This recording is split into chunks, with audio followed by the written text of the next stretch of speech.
Hey gang, this guide's going to elaborate on my last, which covered resources, just some basic information, what to preserve, the importance of each, and here I'll cover what we've learnt so far about where to farm them.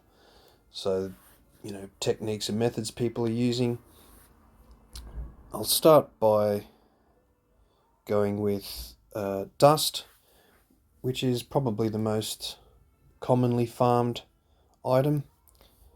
Legendary gear, of course, is reasonably easy to come by, but hard to improve on. As you play, you can quite swiftly collect the gear with the abilities, legendary abilities that you like, which do affect your skills and is important in PvE, but particularly important in PvP. It can quite drastically change some of your skills. For example, the ones that I use are very limited function without the abilities that I have in my armor. Dust can be found by salvaging any rare or better, or any rare item. So if I go to the blacksmith, then I've just done a bit of a raid, got some loot.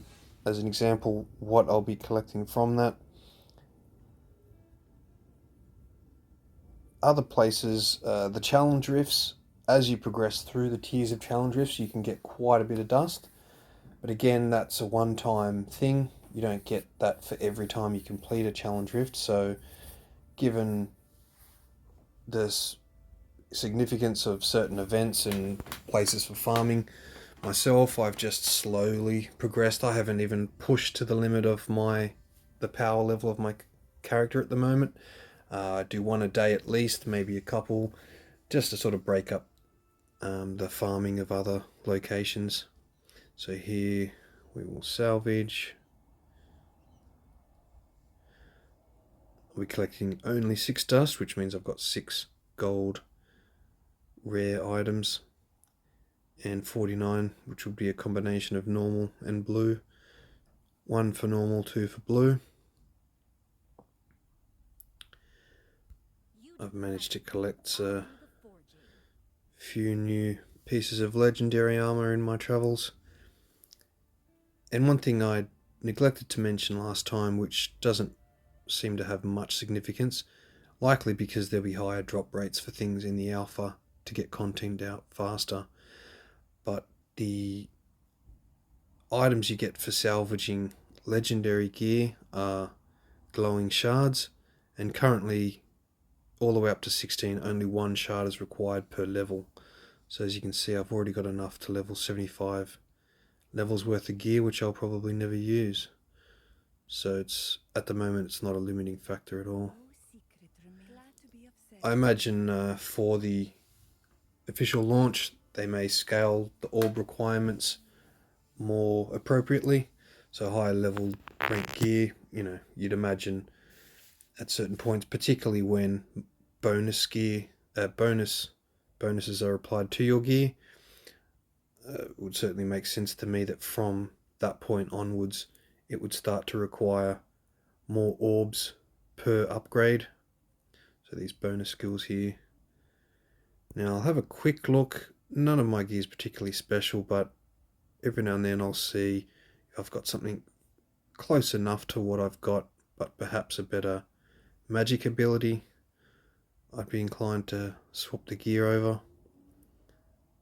Again, the power levels are quite different. See, this would be a very good ability, desirable one for PvP if the attributes were closer to what my current gear is. Then I would certainly keep that and potentially just salvage this one anyway. Your upgrades, part of your gear ranking, do carry over when you transfer gear, so that would be the same, and same with the bonuses.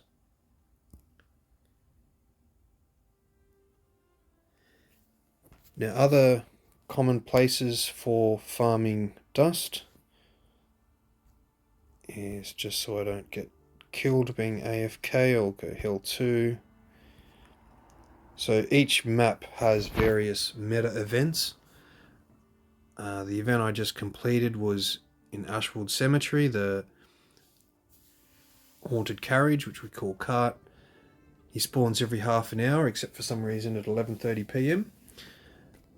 Every other half hour he appears and will drop 6 dust currently, and for me, usually 2 rare items, which do also carry over to our dust. So it's essentially 8 dust per event. Every hour on the hour is Ancient Nightmare from Mount Xavian. These are events you want to try and do whenever you're online. There is enough time to be a part of the group that kills and claims loot from Ancient Nightmare, with enough time to get back and hit the cart.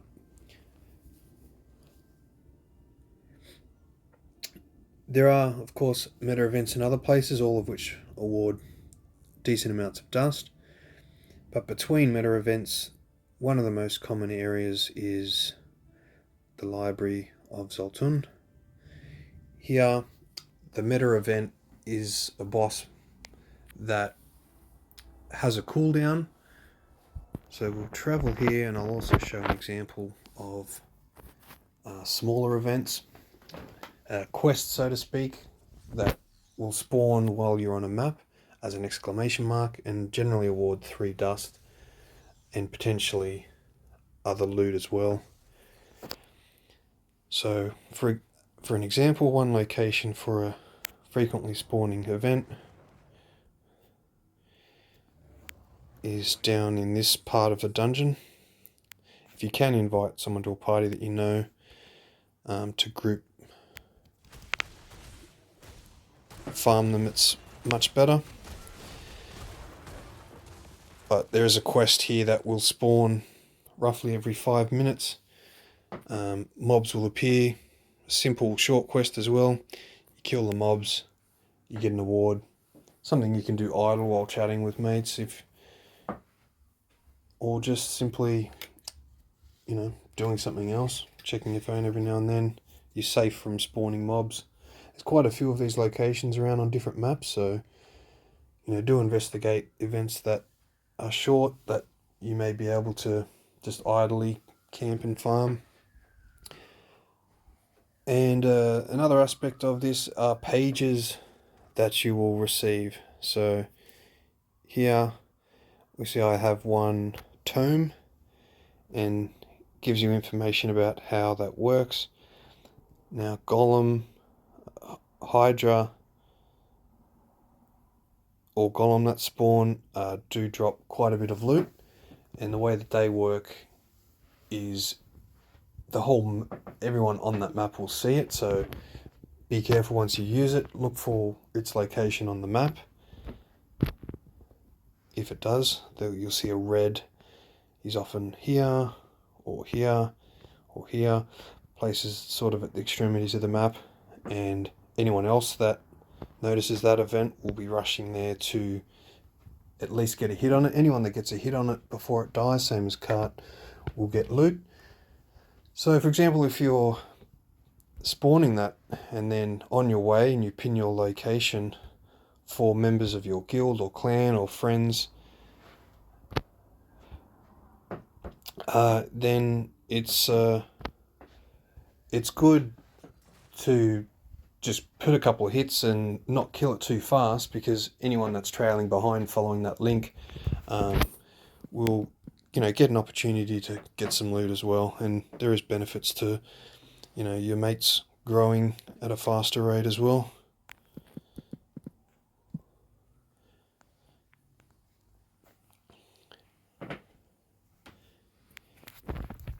So I'll hang around here. Now we're in a party, so if we keep our distance before the monsters spawn for the event, we'll both be able to get the event as well. And there are ways in parties you can gain more rewards faster. So those little mini quests will spawn plenty of dust as well. Scrap, I think the people that are really farming scrap that have got high requirements for distant ranking requirements on their gear, the most common place at the moment is a dungeon Mad King, which is quite quick to get to the boss. They'll drop a fair bit of normal loot on a lower difficulty, grab that loot, exit the dungeon, rinse and repeat. And again, all of these sort of repetitive tasks, for me, I find, jumping in a party with mates, like Virtuoso here, if I was coming here, I would grab a full party, jump in voice chat, we have fun, we complain about the game, and then, or things that we'd improve, and just time goes a lot quicker, and then mixing up the different things that you will do. So, I've got the quest, kill the monsters,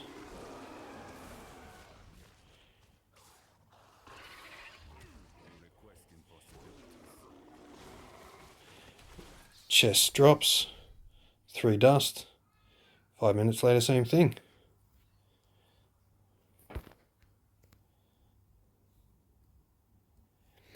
Thanks, bro. Doing a video. I'll catch you later.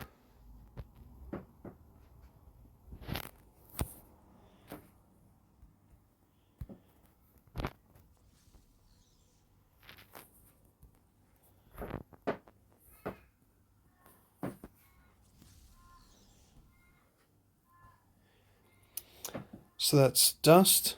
Could consider XP a resource, of which battle point tiers reward significant amount of that. So rapid dungeon runs are good for that. Some dungeons you can rank up 100 kill combos, which award a decent amount of XP quite quickly as well. If that's your primary goal, then there are 2 main dungeons that players hit currently, being Mad King's Breach is certainly the fastest, running through, triggering the sequence of events that progress to the next stage of the dungeon, leaving anything else. You can even leave regular loot just for speed. Even though higher difficulties have better drop rates, if you can achieve runs on Hell 1 twice as fast, you're obviously going to get twice as much loot versus a 10% increase for a higher difficulty. It's you got to consider the time it takes to achieve the activity that you're doing versus the rewards or the loot you're getting from it. So it's not always the case that something with a better percentage drop rate is going to be more efficient, because, well, if you're going to be spending that much more time, 20% more time is not worth only 10% more loot. And another quick dungeon is Forgotten Tower.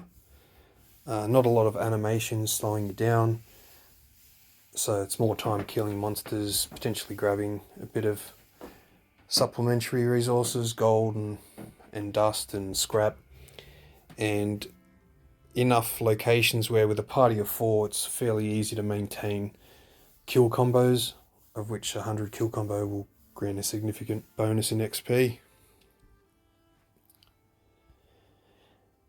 Another important resource is honor, and the best locations, and this is something we're still learning about as we see how the Immortal and Shadow factions work, but probably the most income are from activities within your faction.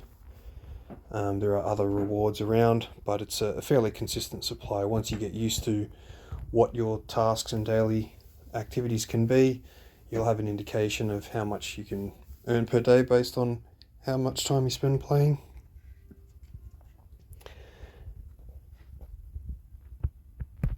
And of course, platinum and orbs.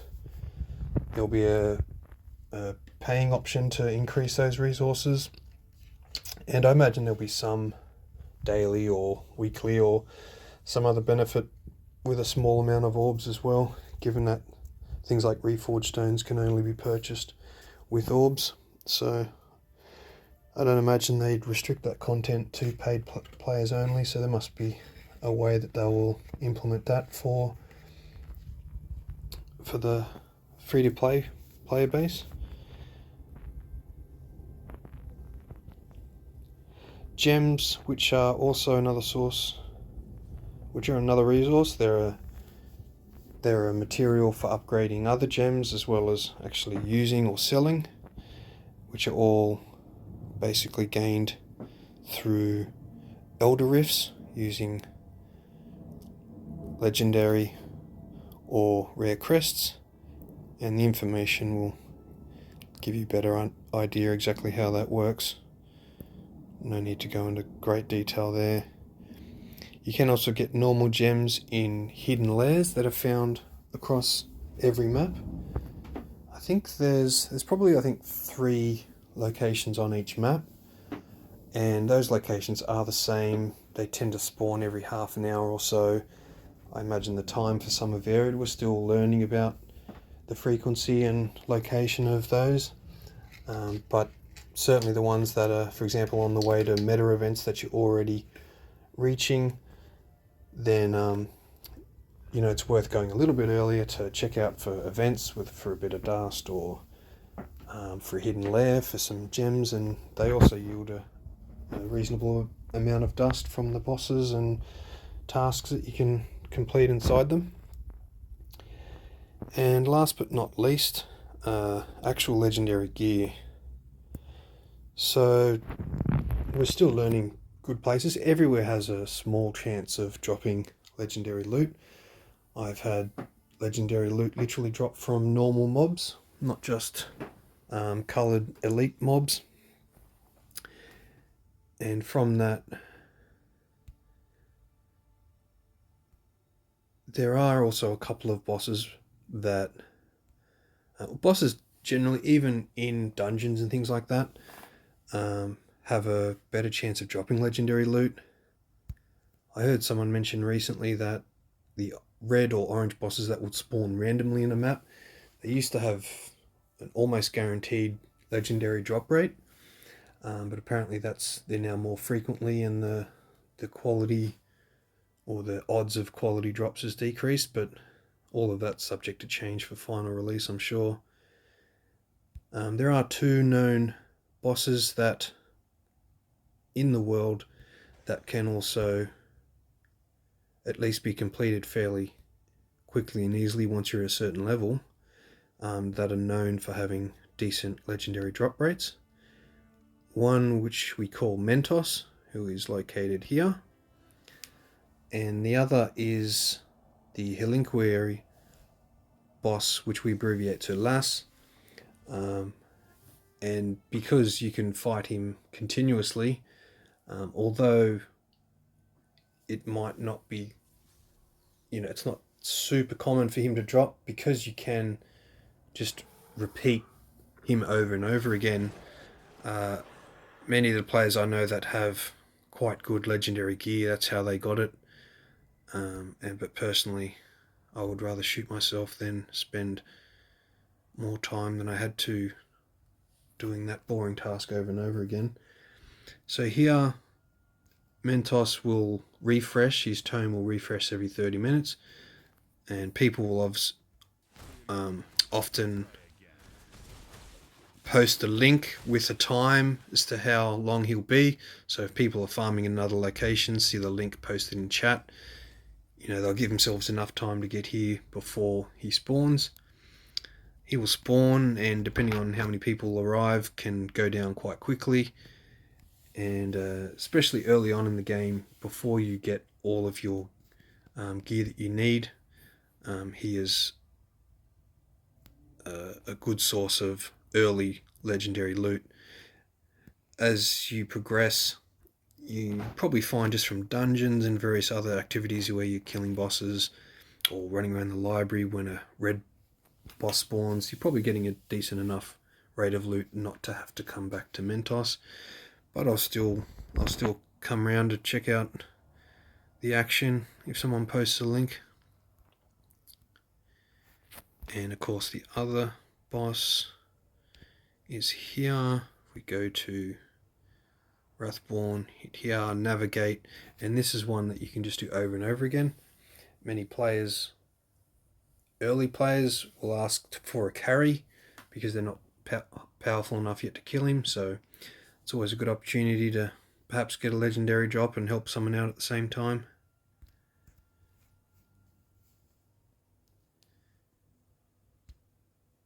And that's pretty much it.